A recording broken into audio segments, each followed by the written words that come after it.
In 1985, several tweens were playing a game of hide-and-seek in the park. At the time, 11-year-old Jesse Morgan was one of them. He said that during the game, another tween found him and told him that he had found an abandoned metal drum in the woods. It was a deep blue 55-gallon metal drum with a slight rust. They called out to the other tweens and walked into the woods together. Then, in order to show off his bravery, the tween who found the metal drum walked up to it and pushed it over with force. Just in 1 second, a nauseating smell of decay wafted out. Like the other tweens, Morgan was also frightened by the smell, and they all scattered in a panic. 4 months later, 2 hunters on their way to hunt in the same park and found the abandoned metal drum. The metal drum was lying on its side on the ground, emitting an extremely complex and unbearable odor. This time, out of curiosity, one of the hunters approached and reached out to open the lid of the metal drum. However, a human foot bone fell out from inside. The park is Bearbrook State Park, located in Allenstown, New Hampshire. Bearbrook State Park is a vibrant natural paradise, home to many wild animals, including a variety of birds, moose, and coyotes. Realizing that this was a case of body dumping, the 2 hunters were horrified, and they immediately called the police. Inside the metal drum were 2 decomposed remains. One was an adult woman, and the other was a little girl. Even though they were wrapped in plastic and kept away from the air, their remains had already become skeletonized. The autopsy showed that both people died from a hard hit, and it looks like they died between 1978 and 1981. In the early stages of the investigation, the local police widely publicized the case across most regions in the United States and Canada. But even after getting hundreds of tips and putting in a lot of manpower and money, the police could not figure out who the real perpetrator was, or even the victims' real ages and identities. Later on, the 2 victims were buried in a cemetery in Allenstown. Their tombstones read, "Here are the remains of a woman aged 23 to 33 and a girl aged 8 to 10, whose identities are known only to God." As time went on, Bearbrook State Park slowly but surely went back to its usual calm atmosphere. However, in May 9th, 2000, about 15 years later, a second abandoned metal drum was found, containing the remains of 2 little girls. This second metal drum was only 100 yards away from the first one, and the cause of death for the 2 girls was also blunt force trauma. Clearly, all 4 victims were killed by the same perpetrator, and based on the degree of decomposition, the police were certain that all 4 murders occurred around the same time. However, since it's been so long since the crimes, the victims' remains are pretty much just bones, which makes the investigation really slow. Back to December 1999, when a man named Larry Vanner met a female chemist named Yoon Jun in California. In June 2002, Yoon Jun, who was in her 40s, disappeared without a trace. Nobody knew where she was, except for Larry, who was aware of her location. Consequently, the police brought Larry to the interrogation room for questioning and took his fingerprints. Several days later, police searched Yoon Jun's residence in Richmond, California, including the entire house and a garage. At that time, a corner of the garage was piled high with cat litter. An investigator casually moved it around, and then a dismembered woman's foot appeared. Clearly, this was Yoon Jun's dismembered foot. She had already been murdered. In November 2002, Larry was arrested by the police. In addition, the police had found something shocking. Larry's fingerprints matched those of a guy named Curtis Kimball. Back in 1985, he was arrested for drunk driving and endangering a little girl. And in 1986, he abandoned the little girl in a mobile home park in Scotts Valley, California, under the alias Gordon Jenson. Until his identity was uncovered, he had been wanted for child abandonment. In 2003, with 2 aliases, Kimball stood in court and openly admitted his crimes, and he was sentenced to 15 years to life in prison. His confession shocked everyone, especially a police officer named Grunheid. She believed that Kimball chose to plead guilty because he thought that by doing so, she would stop investigating his past. According to information provided by Grunheid and her team, Kimball's criminal record began in 1985. That year, he was arrested under the name Kimball after a car accident in Cypress, California. At the time, a girl named Lisa was with him. Later on, he was charged with drunk driving and endangering the welfare of a child. Since he failed to appear in court, a warrant was also issued for his arrest. In January 1986, he and Lisa lived in a mobile home park in Scotts Valley, California. There, he worked as a handyman under the name Gordon Jenson. Richard and Catherine, an elderly couple who also lived in the park, noticed that Gordon was not taking care of Lisa at all, so they took it upon themselves to look after her.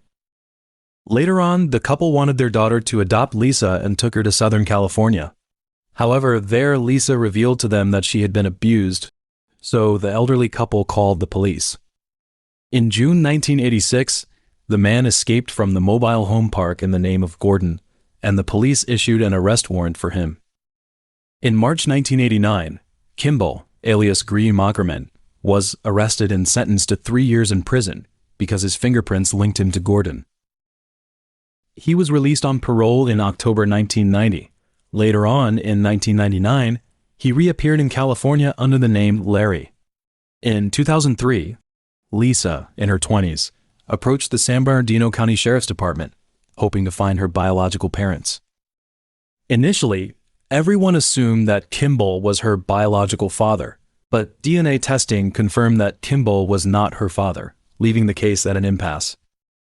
In 2013, Peter Headley of the San Bernardino County Sheriff's Department was assigned to handle Lisa's case. At the end of 2014, Lisa expressed to Peter her desire to find her biological parents. Several months later, with the help of genealogist Barbara, Lisa located her grandfather, Armand, who lived in New Hampshire. As Armand recounted the story, the truth about Lisa's origins finally came to light. Lisa was born in 1981, and her mother was a woman named Denise. And in reality, her real name was Dawn, not Lisa. Armand recalled that after Denise left her husband, she was with a man named Bob Evans. Around Thanksgiving in 1981, Evans said he owed a lot of money, so they had to leave Manchester. By Christmas, Armand had planned to invite Denise and her family to celebrate the holiday, but they had already left. From that point on, the man never saw his daughter and granddaughter again. Later, the police showed him a photo of Kimball, and he immediately recognized him as Evans, who had taken his daughter away. So the police started looking into Evans. After talking with some people who knew about it, they found out that in the late 1970s, Evans had worked as an electrician and handyman at a campground store in Bearbrook State Park in New Hampshire. At this point, the victims of the Bearbrook murders had not yet been identified. At first, the police thought Denise was the grown woman. However, the DNA testing revealed no connection between Lisa and her. So the police tried another test using Evans' DNA, which successfully matched one of the victims, a girl who was 2 or 4 years old. Later, in 2015, investigators used the DNA test to confirm that the grown woman was the mother of the other 2 girls. In the late 1970s, he lived in New Hampshire under the name Evans. Around 1984, he lived in California under the names Kimball, Gerry, and Gordon. In 2002, he murdered Yoon Jun under the name Larry. Kimball, Larry, Gordon, Evans, and even Gerry. Although the police believed that this man was a serial killer responsible for the Bearbrook murders and Denise's death, the most critical point was that no one knew which identity was his real one, nor did anyone understand his past. Finally, in 2017, Barbara, through genetic genealogy and genealogical websites, uncovered the true identity of the serial killer. His name is Peder Rasmussen, born on December 23, 1943, in Denver, Colorado. The police also found Terry's daughter Diane, who works as a records clerk at a police department in Illinois. In the interview, she recalled that in the 1960s, her father served in the U.S. Navy. And in 1968, her parents got married in Hawaii and had 4 children. According to her mother, in 1975, Terry was arrested for a serious assault, after which she left him with their 4 children. Around 1976, Terry showed up at their house with an unidentified woman, and upon seeing this woman, her mother decided to divorce him. When Diane found out that Terry was a serial killer, she said, If my mom hadn't left my dad, the one who might have died could have been me. Although the true identity of the serial killer had been uncovered, the identities of the 4 victims had yet to be confirmed. However, not long after, a woman named Heath provided an extremely important clue. She was a librarian and an internet detective who had a keen interest in the Bearbrook murders and had always hoped to uncover the true identities of the victims. In October 2018, she discovered an internet post from 1999. In the post, a man was trying to find his half-sister named Sarah, who was born in Hawaiian Gardens, California. In those days, her father was serving in the Marine Corps. However, on Thanksgiving Day in 1978, Sarah's mother, 24-year-old Marlies, had an argument with her own mother and then left home with her 2 daughters, 1-year-old Sarah and 6-year-old Marie, heading to New Hampshire. From that point on, they lost contact with their family. Later, Heath contacted a relative of Sarah, who mentioned that the likely reason Marlies left home was that she had married a man named Terry. Soon after, Heath found out that Terry had been living in New Hampshire under the name Bob Evans. But his wife was not Marlies, was a woman named Elizabeth Evans. Like Marlies, she was also accompanied by 2 children. In May 1980, Elizabeth appeared in a legal document. Later on, she and her children mysteriously vanished, and shortly thereafter, Terry left New Hampshire as well. Heath realized that these clues fit together logically. For instance, Elizabeth was likely an alias for Marlies, and their ages matched those of 3 of the Bearbrook murder victims, and their familial relationships had also been confirmed by the police. After uncovering this information, she shared her findings with Peder, the detective who had helped Lisa search for her biological parents. On June 6, 2019, investigators from New Hampshire held a press conference, confirming that the true identities of the 3 victims were Marlies, Marie, and Sarah, who had gone missing years ago, and that their killer was Terry. Several months later, the funerals for Marlies and Marie were held again in Allenstown, and their tombstones were inscribed with their names. Diane, Terry's daughter, was invited to the funeral. She said, "I don't know if I can make up for my father's sins. They told me, 'How do you make up for something like this?' 'It's not your fault,' she added. 'Because of my father, they lost their sister and niece. What ties us together is the terrible thing that happened here, but they treat me like they would treat their sister.'"